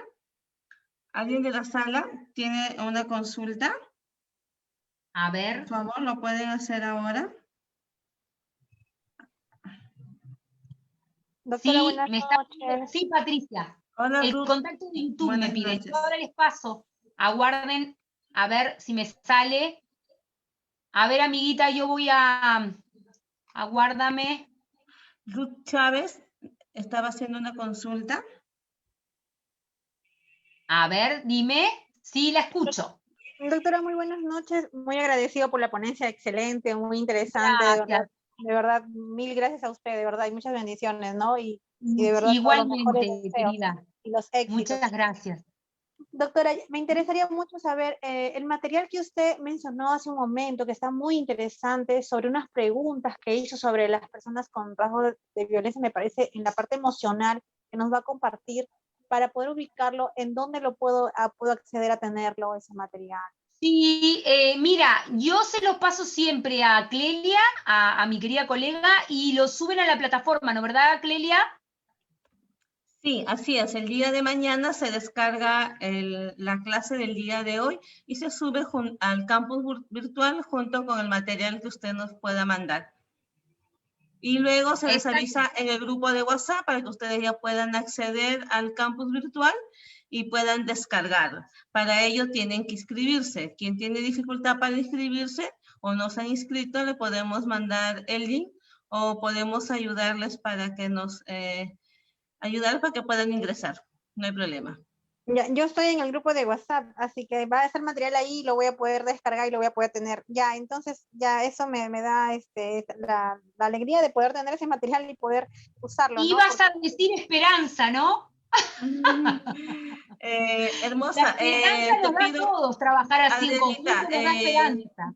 si nos puedes compartir el material tanto por el correo o por el WhatsApp, también sería ideal para que las chicas también lo puedan tener en la mano, si en caso no Sí, pueden acceder claro. al Mira, campus. yo acabo de compartir por el chat de aquí del Zoom los contactos míos donde pueden acceder, me estaban pidiendo el de YouTube, y también recuerden todo el material que sube Clelia, que yo se lo mando después de cada clase, más las clases que también sube Clelia y filmada, que pueden ver las repeticiones por CGEP, o si no por mi canal de YouTube, donde yo subo todas las clases filmadas, ¿ok? Que las pueden ver por ahí, si las quieren repetir o las quieren tener. Con respecto a la consulta que me hacía la última compañera, quizá ella me está, o sea, si tienen preguntas, esto también es importante, amiga, si tienen preguntas específicas, porque a veces es como que les interesa un tema que yo toco por un tema de tiempo más rápidamente, pero no profundizo demasiado, me pueden avisar por intermedio de los medios de comunicación, por el chat de CGEP o por donde deseen, ¿sí? Y me pueden pedir material específico sobre esa temática, ¿ok? Yo tengo un acervo, tengo 4 máquinas llenas de materiales solo de la temática que yo me especializo, o sea, ¿qué es lo que quiero decir con esto? Debe ser casi arriba de 8 terabytes que tengo de información. Entonces, puedo buscar información más específica y puedo facilitarla. Que la puedo facilitar por mail, me pueden escribir por mail, yo ahí mandé los contactos, o por YouTube, o si no, bueno, Instagram, Los contactos nuevamente de la página de mi querida amiga CEGEP siempre tienen conexión conmigo directa, así que no hay ningún problema, ¿ok? Todo lo que sea poder aportarles información para que sigan trabajando, investigando científicamente sobre estas temáticas, bienvenido sea. Sí, estoy a disposición. Querida Adrianita, sí, dime. tenemos una consulta de la fanpage, Victoria Elizabeth Olaya López, de la hermosa ciudad de Tumbes, que está frontera con Ecuador. Sí. Hace la siguiente pregunta. ¿Se puede regenerar un violentador? ¿Cómo podríamos ayudarlo? Bueno, es la pregunta del, a ver, mira, es la pregunta del Premio Nobel de Psicología. En realidad, el gran problema que tenemos es, como posibilidades de regeneración, si hablamos en términos generales de lo que vendría a ser regeneración, todos tenemos regeneración, todos tenemos posibilidades de regenerarnos y reencauzarnos, pero eso implica un trabajo muy importante. Lo que nos pasa con los varones violentos o las personas violentas en general, porque también hay mujeres, igual recuerden 95 a 5%. 95% a nivel mundial de varones que ejercen violencia contra mujeres, 5% a nivel mundial de mujeres que ejercen violencia contra varones. Lo que nos pasa mucho con los violentos es que la violencia, como yo les decía en un principio, está en el cerebro. Entonces, trasciende el elemento solamente educativo y cultural, que es muy importante, pero no es el único. Y por otra parte tenemos un elementillo a nivel de la parte clínica, dinámica, del funcionamiento emocional del sujeto, que tiene que ver con su ego, que tiene que ver con su yo negativo, diríamos, con esta cosa de no admitir que lo marquen, no admitir control, no admitir límites, no admitir, diríamos, reposicionamientos en su funcionamiento con terceros, y a nivel también emocional se suma, como yo les decía previamente, el problemilla no menor de la inteligencia emocional también.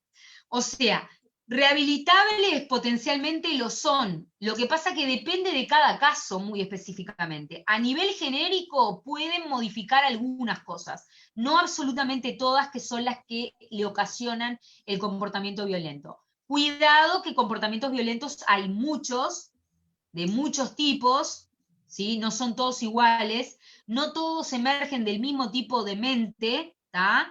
Y hay que ver cada circunstancia, ¿no? O sea, porque, a ver, el comportamiento también tiene asociado una emoción.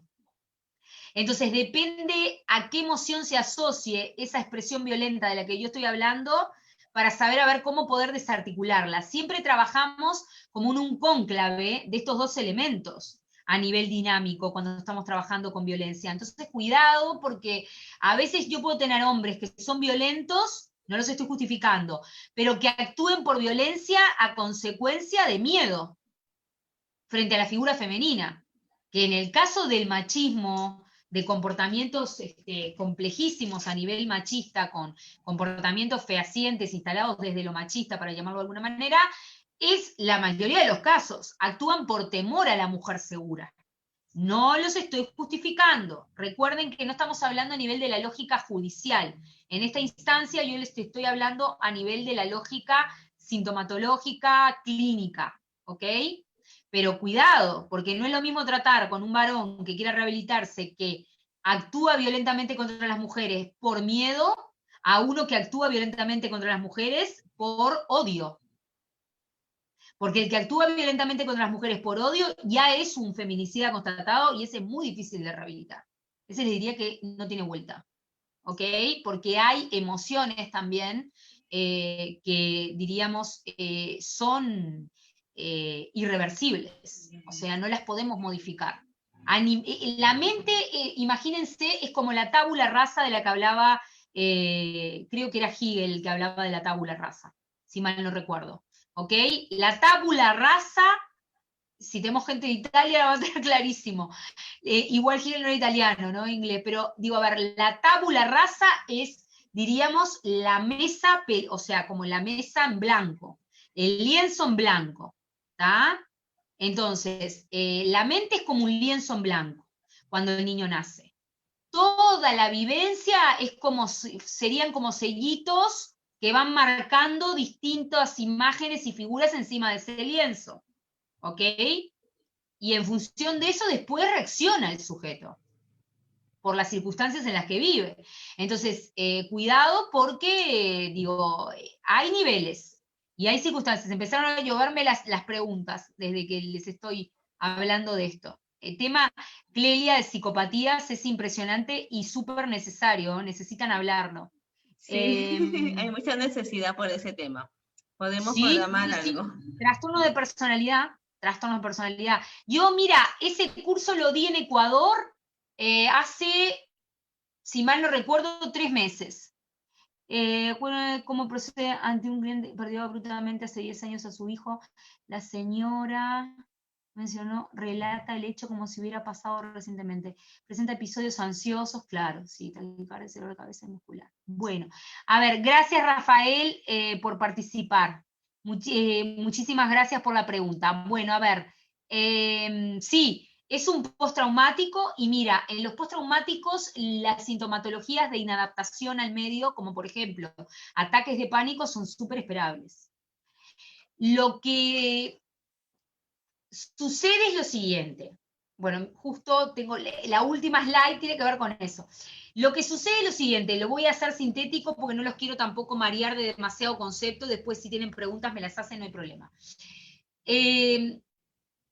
Les voy a hablar de la etimología de la palabra griega pánico. La palabra pánico deriva del griego, viene de pánicos. ¿Ok? Si tuviera una pizarra, prometo que voy a empezar a usar pizarrón. Pánicos era un dios. ¿Ok? Era el dios del cruce de los caminos en la mitología griega y greco-romana.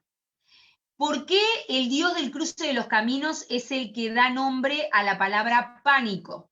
Porque en realidad lo que sucede, y se los cuento así porque nadie se va a olvidar, lo que sucede es que el sujeto que sufre pánico, lo que sufre es una grandísima incertidumbre de qué hacer en ese momento. Es como que a esta señora, después de lo que le pasó, que me consulta este compañero, la levantaron del lugar donde estaban, la sacaron así, y la pusieron de manera inmediata en un lugar con un cruce de caminos, donde le dijeron, elige a dónde quieres ir sin saber dónde estaba. La vivencia inconsciente del paciente es esa, cuando siente el pánico o el ataque de pánico. Por eso lo que les pasa, no sé si han visto algún paciente sufrir ataques de pánico, lo que muy sintomatológicamente les pasa es que se agachan y quedan todos encogidos de brazos y chiquitos así, paraditos como un niño, o todos agachaditos, así en cuclillas, en un punto. Porque el paciente en ese momento interpreta que sobre ese lugar físico tiene control. Cuando se instala el pánico desde el punto de vista semiológico, clínico, lo que en realidad se instala es la incertidumbre de qué hacer en ese momento. ¿Qué camino tomar? Acuérdense del pánicos, ¿ok?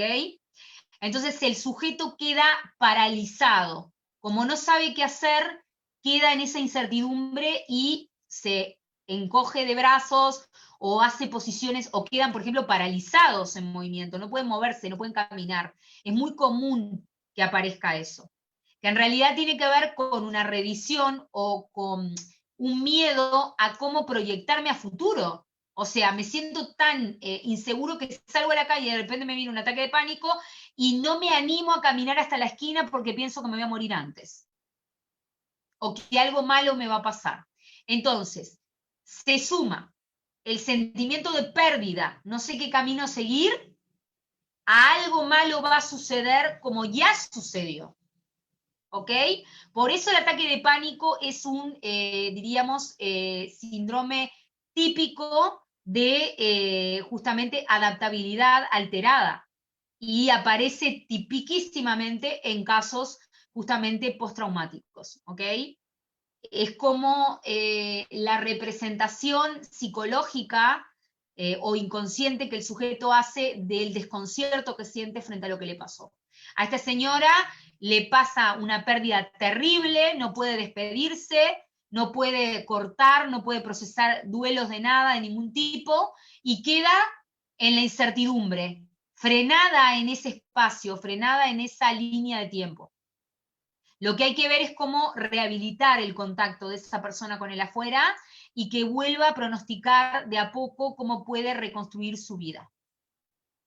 Miren que yo lo he visto eso no solamente en casos de instancias de vivencias de violencia o situaciones así muy ultra extremas. Lo he visto, por ejemplo, en pacientes que quedaron tan traumados de sus vivencias de depresión o de tristeza. Por ejemplo, mira, les voy a hacer una viñeta clínica muy corta porque les va a servir y va a ser muy didáctico.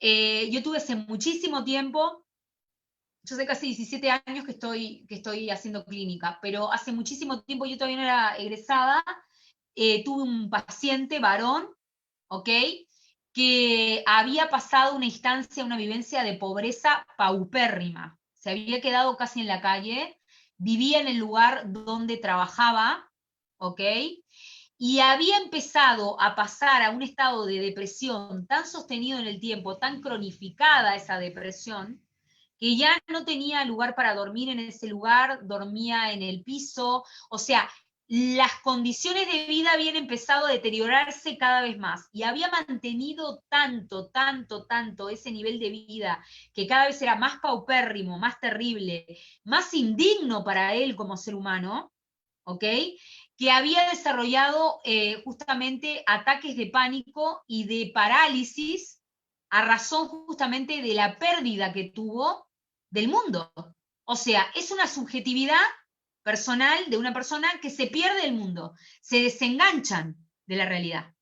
No quiere decir que hayan delirado y que se hayan desenganchado de la realidad por el delirio. Se desenganchan por trauma. O sea, en este caso, había sido tan traumático para él todo lo vivido que no le había dado el tiempo para superarlo. Y eso lo dejó congelado en el tiempo y paralizado. Diríamos que desde el punto de vista clínico es como que corporizó un ataque de pánico, ¿sí? A ver, no en una situación concreta, sino lo perpetuó durante todo un lapso de años. Paralizado frente a la interacción con otros, a la vida, a la comunicación, era como un ermitaño. Eso también es un ataque de pánico. Nada más que está perpetuado postraumáticamente en el tiempo, ¿ok? Y se ve, y hay cuadros. Y hoy por hoy es impresionante cuánto se ve con esas características. No asocien directamente ataque de pánico a algo que es alguien que se paraliza en la calle porque le viene un ataque de pánico. O aparte, a su vez, hay varias fobias. Está la agorafobia, o sea, puede ser a las fobias, el ataque de pánico con fobias al exterior, al interior, o sea, no necesariamente, ¿ok? No se cierren, abran la mente para que lo clínico les permita poder, diríamos, ayudar al paciente y acercar lo clínico como herramienta al paciente, no que el paciente se tenga que acercar al concepto. Ustedes acerquen el concepto y el conocimiento o el saber al paciente, ¿ok? Para poder ayudarlo. Espero haber respondido. A ver. Sí, claro. Patricia me habla de la misoginia o los hombres que odian a las mujeres. Sí, sí, el odio al género femenino es a ver, es misoginia. Sí, sí, sí. Es es el odio por el odio mismo, y en realidad, desde el punto de vista criminológico, es muchas veces lo que más cuesta comprender, justamente por la oscuridad de la emoción, del sentimiento, ¿ok? Podemos encontrar elementos que nos ayuden a tratar de entender un poco más, pero nunca comprenderlo totalmente, ¿sí? Porque a su vez es gravísimo, porque justamente es el odio por el odio mismo, o sea, no estamos hablando de... ningún odio justificado, ningún acto de violencia justificado, pero es el acto del odio máximo por el odio mismo. Entonces, bueno, ahí hay cerebros interesantes para analizar. Tengo una colega en México que es excelente, que ella analizó asesinos en serie. Yo empecé investigando en asesinos en serie todo este tipo de problemática de las psicopatías, y bueno, Freshi Trotsky, que es mexicana, es una genialidad, es psicóloga clínica, y es neuropsicóloga. Y bueno, y trabaja con todas esas mentes, ¿no? O sea, ¿dónde está la semilla del mal? O sea, ¿dónde está? Es como el gran, eslabón perdido de la psicología clínica especializada al día de hoy, ¿no? ¿Verdad? Es justamente, tenemos que seguir investigando, necesariamente. Gracias, Patricia. Ludmila me dice, muchas gracias. Bueno, gracias, por favor, a las órdenes. Quisiera consultar qué material de consulta podemos revisar para poder analizar el lenguaje no verbal del paciente que nos permita abandonar. Sí, claro. Usted mencionó muchas veces, solo nos cuesta preguntas podemos realizar para ahondar más. Bueno, a ver, Ludmila, gracias Ludmila por la participación. De lenguaje no verbal hay muchísimo. De hecho, les cuento, nosotros nos comunicamos nosotros nos comunicamos con nuestros pares, o sea, yo me comunico con ustedes por encima de un 70% más con gestos que con lo que ustedes están escuchando. O sea, eso no quiere decir que yo esté diciendo cosas que no son, o sea, diríamos ilogicidades, incoherencias, pero el cerebro interactúa mucho más a nivel, diríamos, de contacto visual con lo que ustedes ven que yo gestualizo cuando explico lo que explico, que con la decodificación de manera a la par, inmediata, del mensaje semiótico, o sea, del mensaje. ¿Ok?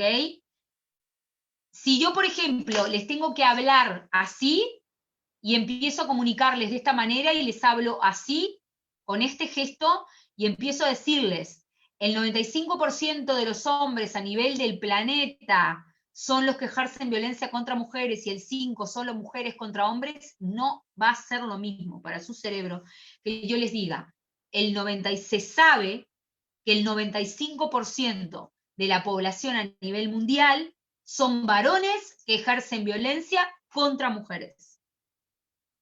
La diferencia la acaban de ver. Si son sensibles lo van a captar y se van a dar cuenta. Es más, yo ahora se los estoy marcando, se están dando cuenta. ¿Ok? Que de hecho es un ejercicio que se hace con gente que hace periodismo. Le atan las manos atrás del cuerpo y les buscan hacer que cuenten la noticia. Y no la pueden contar porque necesitan la gesticulación. Porque en realidad nuestros cerebros están armados de esa manera. Nosotros entendemos desde, diríamos, más de un 70% por gestualidad que solamente por contenido cognoscitivo en el mensaje. ¿Ok?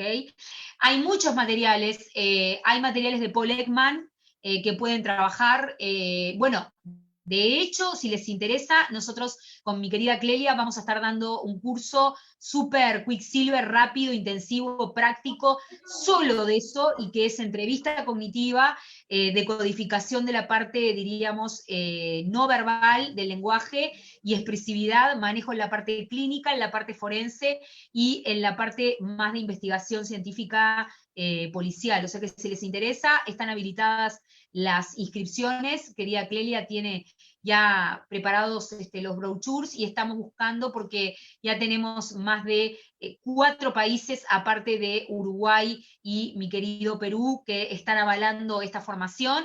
Así que Sí, estamos en los... es verdad. Estamos buscando organizaciones que también avalen nuestros cursos en conjunto.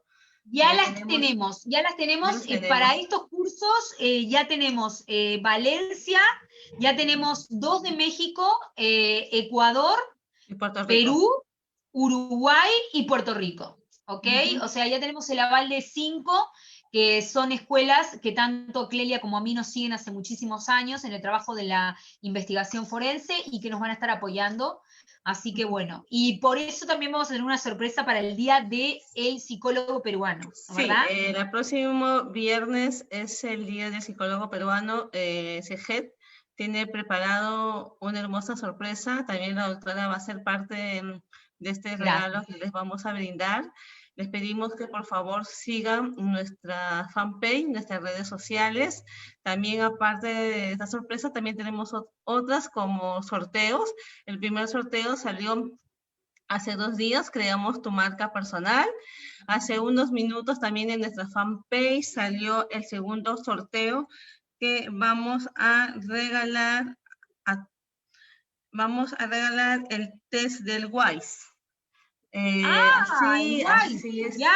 Sí, La de última forma versión física. tiene. Sí, en la última versión los vamos a regalar de forma física y el ganador le vamos a entregar en la puerta de su casa. Se lo vamos a enviar. Yo quiero uno, pero tiene. Tengo Así una que por favor. La vamos a tener que contratar. Así que por favor les pido, estimados, que revisen nuestra fanpage, sigan las instrucciones, participen, comparten, y este sorteo, el segundo sorteo, se va a llevar a cabo el 28 de abril a las 7 p.m. Gracias por todo. ¿Todavía vas a continuar, Adrianita? ¿Verdad que sí? ¿O ya acabamos? Yo tengo, unas cositas que les quiero compartir finales para ir cerrando. Los materiales, como siempre, van a estar para compartir. Lo otro que le quería decir, la pregunta que me ha hecho la última participante, que me pregunta, Ludmila, ¿dónde puede adquirir material? Son materiales más específicos, ¿no? Todo lo que es la parte de decodificación del lenguaje no verbal. El curso lo va a estar ofreciendo, pero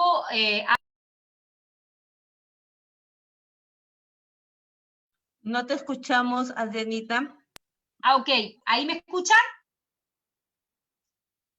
Sí, ahora sí. ¿Aló? Sí, Ahora sí. Gracias. Me lo está preguntando más desde la parte de entrevista clínica. Sí se puede, exacto. Sí puedo mandarte material, Clelia querida, de entrevista, con todo esto de la parte, diríamos, más no verbal, porque sí hay material. Ahora, la colega que me está escuchando de Argentina, si sigue escuchándome, va a conocer Siquier de Ocampo, que es un referente en Latinoamérica, en nuestra parte aquí abajo, diríamos relacionado con la entrevista clínica crítica, diríamos, trabaja mucho todo eso, trabaja mucho lo gestual, pero puedo enviar material específico al respecto. Igualmente el curso va a ser especialmente solo de eso, y van a adquirir conocimientos mucho más especializados al respecto, súper interesante, y se los recomiendo. Después me pregunta Walter, que me dice, soy muy preguntón, me parece muy bien, es bueno eso, es positivo y sano. Me pregunta la rehabilitación. La rehabilitación es todo un tema. Lo que les quiero dejar como mensaje sobre la rehabilitación, porque me lo preguntan mucho, y quiero que lo manejen así. Las personas que tienen problemas con el tema de la violencia a niveles importantes, ¿no? Estamos hablando, o bastante, todos son problemáticos, pero cuando estamos hablando de niveles más comprometidos, a mí me gustaría usar un ejemplo que nos ponía un profesor nuestro de la facultad cuando éramos estudiantes, que era que nos decía que a las personas así había que ponerle cascabeles en los pies. Cuando les conteste sobre rehabilitación, les voy a contestar eso justamente. Yo creo que es posible, es en parte viable, no va a ser el porcentaje mayor, pero hay que poner cascabeles en los pies. ¿Qué significa esto? Cascabeles en los pies es ponerle cascabeles o sonido a alguien que cuando se mueva nos advierte que se está moviendo. O sea, muy a nivel simbólico, metafórico, lo que les estoy diciendo es, podemos conseguir avances, pero es muy probable que después haya retrocesos también. Quizás en términos generales pueden haber mejorías, pero siempre va a tener que usar los cascabeles, ¿sí? Porque son personalidades que tarde o temprano tienen una reincidencia en los elementos, a su vez por el tipo de estructura del que estamos hablando, porque el tipo de estructura a nivel clínico es hereditativo, es de repetir, ¿sí? Y un elemento que hay en la violencia muy presente es que si la violencia está asociada a algún trastorno de personalidad, nos vamos a encontrar con que el trastorno de la personalidad, acuérdense, no maneja el pensamiento anticipatorio. Entonces, si caminó y abrió la puerta y se dio contra un muro, no aprendió, mañana abre la misma puerta y se da de vuelta contra el mismo muro. Y así también lo va a practicar en la violencia. Entonces, cuidado, por eso es tan necesario que les pongan cascabeles en los pies y que estén observados, ¿ok? Seguimiento clínico dependiendo de las causas judiciales en violencia doméstica o violencia de género, con control judicial en sede judicial del seguimiento clínico, más cuando estamos hablando de adultos que tienen contacto con menores, que la sede judicial obligue a que el adulto se trate y haga un seguimiento a rajatabla del tratamiento y lo muestre frente al juez correspondiente, actuante de la causa, y si no, no habiliten las visitas, o sea, tomen precauciones, pero siempre los cascabeles en los pies, ¿ok? A ver, amiga, si tengo a alguien más. Blanca por el chat dice, yo también quiero material para trabajar con jóvenes con discapacidad visual para prevenir violencia. Bien. Bien, sí, material con discapacidad visual, bueno, sí, no, esto, bueno, a ver, me parece interesantísimo. Y de hecho he visto trabajos para trabajar con jóvenes con discapacidad visual vinculados a la emocionalidad por música y por práctica de instrumentos musicales también. Voy a buscar algo y voy a pasarte, Blanca, de información. No hay problema. Me parece maravilloso, me parece que se pueden hacer cosas increíbles. No te olvides que las emociones se pueden trabajar a través del sonido. La música es un canal maravilloso. Como decía mi mamá, la música aplaca las fieras, o sea que podemos trabajar perfectamente desde ese lugar y utilizar como, diríamos, canal de conexión el proceso musical, y más si tenemos jóvenes con justamente disminución visual, puede ser muy útil para ellos, ¿ok? Y trabajar la sutileza de lo perceptivo,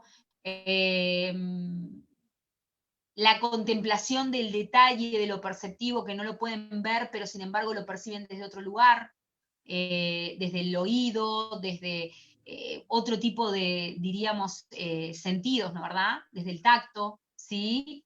Muchísimas gracias a ustedes. Amiga, yo por aquí estaría terminando, tampoco los quiero, voy a pasar todo el material y estaría, diríamos, terminando y nos veríamos la próxima, ¿no verdad? Para hacer un Sí, cierre. el próximo jueves es nuestra última sesión de este curso.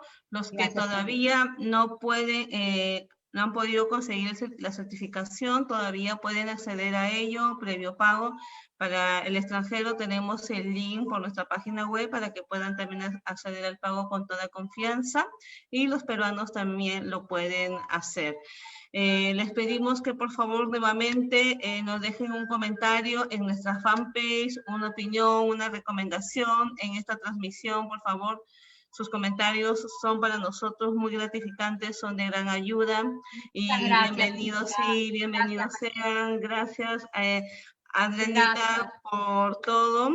Sin ti esto no hubiera sido posible.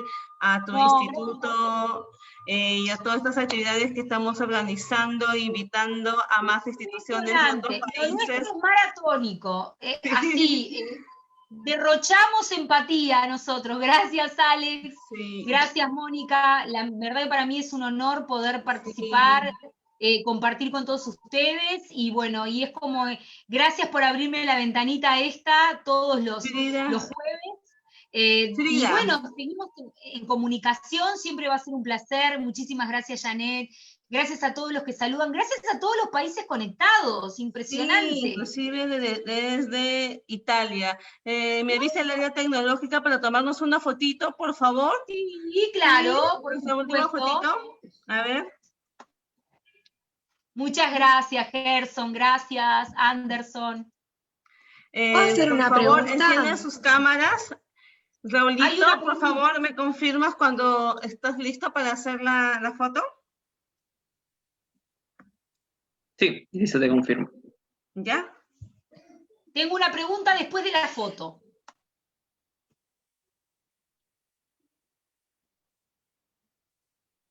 Enciendan sus cámaras. Su mejor sonrisa. Gracias, Zulma. Vamos, chicos, enciendan sus cámaras. Enciendan sus cámaras, Hola, Paulita, Aria, Blanca, Raquel, Aria, Walter, por Aria. favor, enciendan sus cámaras. Para Tienen la una fotito. foto de sus países. Sería genial. Sí, una foto.